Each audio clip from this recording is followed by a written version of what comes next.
tardes, queridos amigos. Bienvenidos a Vladimir a la Una.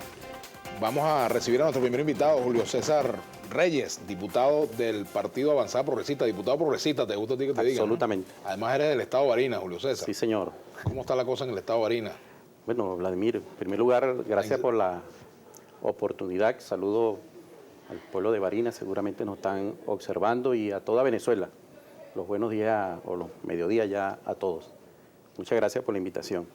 Bueno, en Barinas, como el país en general, Vladimir, no escapan los problemas de diversas áreas. Problemas de inseguridad, problemas de salud, los insumos médicos, problemas de escasez, desabastecimiento, la falta de producción, productividad. No es, como te digo, un tema aislado, ninguno de esos problemas que tiene Barinas al tema nacional. ¿La gestión del gobernador Adán Chávez? Bueno, pésima, sin lugar a dudas, una gestión pésima, muy pésima. Y no que lo diga Julio César Reyes, pueden ustedes ir o cualquier estudioso a consultar y preguntarle al pueblo de Barinas la gestión del gobierno regional, una gestión rechazada por la mayoría de los barineses en razón, bueno, a toda esta serie de problemáticas. En materia de inseguridad, aunque entendemos que la inseguridad, Vladimir, es un tema muy estructural, un tema muy general, con muchas aristas, pero por decirte algo, desde el 2009 para acá, te puedo dar una cifra, más de 2.400 fallecidos producto del delito, producto del AMPA. En lo que va de año al cierre, vamos a decir, a la fecha de hoy, es un aproximado de 210 fallecidos producto del AMPA. Son miles de hogares barineses enlutados. Por supuesto, te decía que es un problema general, pero donde ha faltado esfuerzo regional para combatir ese delito. Nuestro estado no es un estado tan grande, y te puedo dar esa cifra que en un promedio de 5 años, más de 2.000 barineses y barinesas fallecidos producto del delito. De tal modo, pues, y allí están los números, año tras año, los números se incrementan producto de esa situación. Nosotros quisiéramos que eso mermara, pero no vemos una política acertada para corregir y mermar esos problemas. ¿No hay espacio de diálogo con el gobernador Adán Chávez allá en Barinas para hablar de estos temas? ¿Ustedes han conversado, tú como diputado de la región, porque eres diputado de... Es difícil porque... A pesar de la relación política que hubo antes. Nosotros estamos abiertos siempre para coadyuvar, pues, en toda esa problemática, porque no se trata solo de criticar a Vladimir, sino coadyuvar, poner nuestro esfuerzo, nuestra experiencia inclusive. Yo fui alcalde de la ciudad de Barinas durante 8 años. Y no solamente en ese tema, en el tema de la salud, Vladimir, aparte de la inseguridad.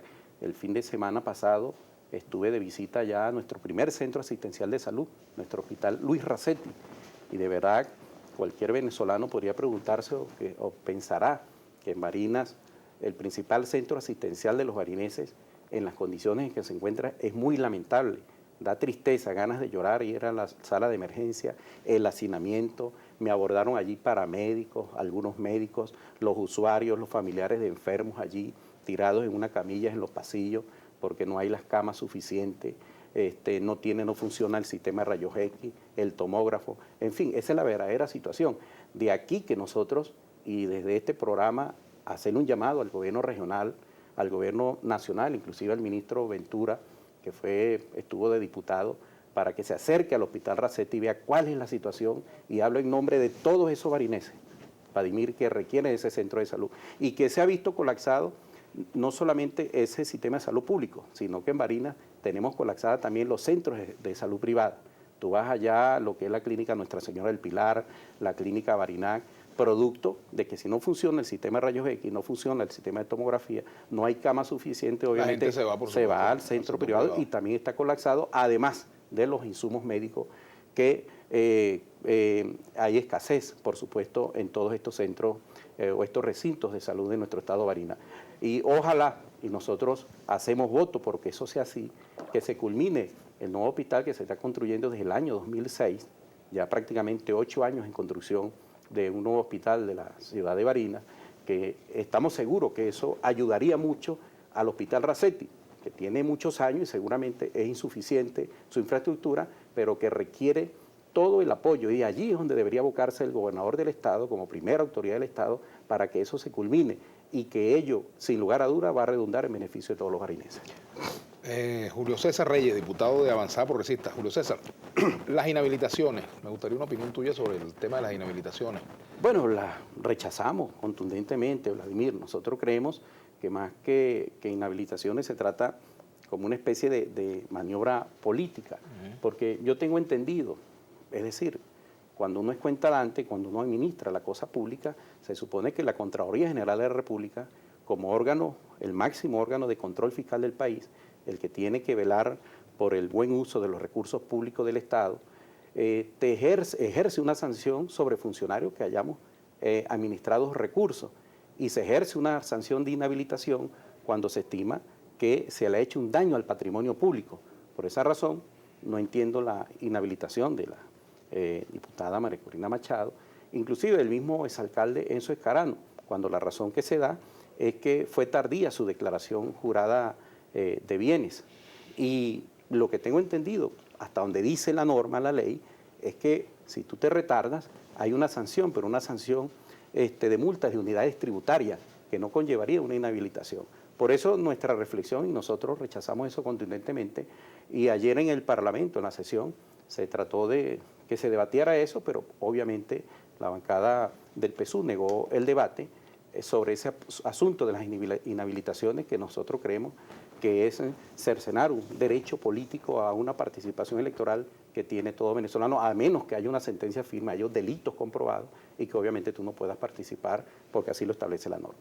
El diputado Alfredo Ureña, del PSV, ha dicho que en unos días podría reducirse a 2 los tipos de cambio. Tú eres integrante de la Comisión de Finanzas. Sí, sí, por supuesto. ¿Ustedes han debatido estos temas allí en la comisión? Se ha planteado innumerables veces, lo hemos planteado, y a mi criterio coincido con el diputado Ureña, que yo creo que es difícil que marche hacia una política económica sana del país con 3 tipos de cambio.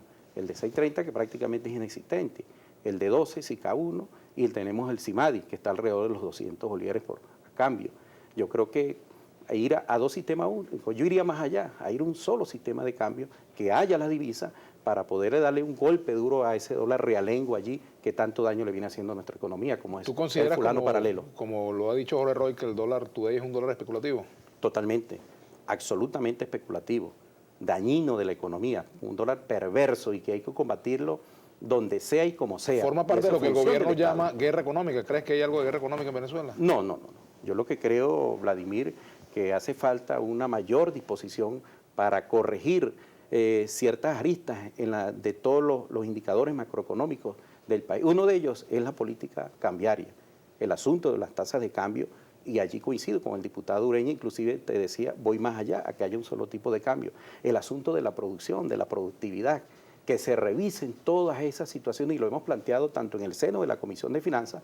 Hace poco se pidió la comparecencia del ministro de Agricultura y Tierra, y los que formamos parte de la subcomisión de Agricultura fuimos a una reunión con el ministro Iván Gil. Fue una reunión altamente productiva, muy positiva, fuimos allá a su despacho, estuvo el diputado Ureña. Son positivas, pero se traducen en acuerdos concretos, en acciones. Ya voy para allá, Vladimir. Estuvo el diputado Ureña, que preside la subcomisión, diputado Braulio Álvarez, el diputado Andrés Eloy Camejo, que es productor también, es mi persona, y estuvo otro diputado allí con el viceministro, y planteamos todas estas cosas. El ministro sacó unos números allí, pero como tú dices, los que deseamos nosotros es que esas reuniones se conviertan en hechos concretos y que se apalanque la producción. Yo le pedí, por ejemplo, al ministro de Agricultura y Tierra que revise una situación, y yo aprovecho para decirla, y los marineses que me oyen y me observan saben que lo que estamos diciendo está ocurriendo en Barinas, Vladimir. El gobernador del estado, pues no existe un decreto, pero emitió una opinión en los medios de comunicación que se prohibía el sistema de guiado, es decir, la venta de ganado de los productores. Barinas es un estado productor agrícola y pecuario por excelencia. Ahora, hay como un secuestro, si se quiere, violación a las normas legal vigentes, como es el derecho a comercializar de un productor, que tú engordas tus animales, los crías, y no puedes sacarlos de Barinas, porque está prohibido por el gobierno regional. Es decir, hay una violación expresa, y allí se le llamó la atención. Pero te pregunto, ¿y el barinés está comiendo carne? Bueno, tampoco. Tú vas a la carnicería porque hay una, y no hay entonces carne. ¿No tiene algo de lógica que se vendan esos productos? Bueno, no tiene lógica, porque ni hay carne en Barinas, ni el ganadero puede sacar ganado, porque hay una situación difícil. Por el asunto del precio. ¿Pero por qué no hay carne? Porque hay una discusión entre los gremios del ganado de Barinas, por el asunto del precio de carne y no han llegado a ¿Cuánto cuesta un kilo de carne en Barinas? Bueno, mira, ahí es variable. Por decirte, el municipio Roja, Libertad de Barinas, donde yo soy oriundo, un kilo de carne oscila entre 450 y 500 bolívares. Hay otro sitio donde está en 600 bolívares, otro sitio en 700 bolívares. Es decir, allí es donde el Estado tiene que intervenir, Vladimir, y ser serio y responsable en esa situación. Eso está ocurriendo en Barinas y nosotros se lo planteamos al ministro Iván Gil, que fue muy receptivo y fue una reunión muy provechosa y productiva, pero como tú dices, ojalá se convierta en hecho concreto. Otro asunto que planteamos, Vladimir, que ha sido muy sonado, es el caso del Central Azucarero, el CAES, donde hubo inversiones millonarias de dólares inclusive, y allí se creó una gran expectativa cuando se fundó ese Central Azucarero en el municipio de Alberto Albelo Torrealba. Y muchos productores que antes producían agricultura, producían ganadería, eran ganaderos, tenían sus potreros, criaban sus ganados, sus reses, sus vaquitas. Bueno, optaron y fueron a cultivar la caña por la expectativa del Central Azucarero. Más o menos fueron como una extensión de 6.400 hectáreas de caña de azúcar. Hoy día, Vladimir, si acaso habrán 2.000 hectáreas de caña sembrada de azúcar, producto de la mala política, producto que el CAE, en vez de servir de polo de desarrollo a ese gran eje, sirvió para hacer un gran nido de corrupción, como se ha denunciado muchas veces.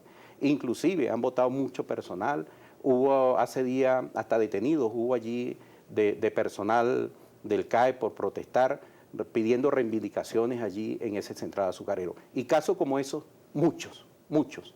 De tal modo pues que allí tiene que centrarse el Estado, por eso te digo que tiene que asumir esa responsabilidad. No se trata nada más de una política de cambio que debe corregirse, sino también de un sistema de producción y productividad nacional que está muy mala, por cierto, y eso se lo expresamos nosotros responsablemente al señor ministro. Julio César, antes de irnos a la pausa, la tarjeta única, no hay todavía un acuerdo con respecto a la tarjeta única. Bueno, pero mayoritariamente, Vladimir, las organizaciones políticas que formamos parte de la Mesa de la Unidad Democrática, todos estamos mayoritariamente de acuerdo con la tarjeta única. Si un partido decide no ir con la tarjeta única, por ejemplo, la Voluntad Popular decide no ir. Sí, hoy creo que iban a decidir. Ojalá. Así deciden que no, el resto de la oposición sí iría con tarjeta única. Por supuesto, nosotros como partido Avanzada Progresista nos adherimos a ese proyecto de la tarjeta única, que no solamente son las organizaciones políticas, lo pide la mayoría de los venezolanos que vayamos con una tarjeta única como aspiramos. Va a ocurrir, hoy deben tomar la decisión, ojalá que así sea en nombre de esa unidad nacional que se requiere. Hablando de unidad nacional, la perspectiva de que se pueda buscar una solución al tema del Golfo, al problema con Guyana, se han venido endureciendo las posiciones. Sí, por supuesto, pero nosotros, Vladimir, y sin complejo lo manifestamos. Nosotros acompañamos allí al gobierno nacional, al presidente Nicolás Maduro en esa lucha por el rescate por el Esequibo. Así lo votamos en la Asamblea Nacional y así nosotros como progresistas, pues allí estaremos. A nosotros desde niños nos enseñaron, desde que uno iba a la escuela, yo allá en el Hugueto, en Libertad de Barinas, cuando estábamos en sexto grado por allí, que empezamos a dibujar el mapa, nos enseñaron que el Esequibo es nuestro, ese Esequibo tenemos que defenderlo. Allí no debe haber color político, ideología política, sino venezolano es un tema de país, como tal nosotros tenemos que defenderlo. Tenemos que hacer una pausa, al retorno seguiremos conversando con Julio César Reyes y en la segunda parte del programa lo haremos con Teresa Correa, quien es integrante pues, de la Central Cooperativa de Servicios Sociales del Estado Lara, Secocesola, de gran tradición allá en esta región. Ya venimos.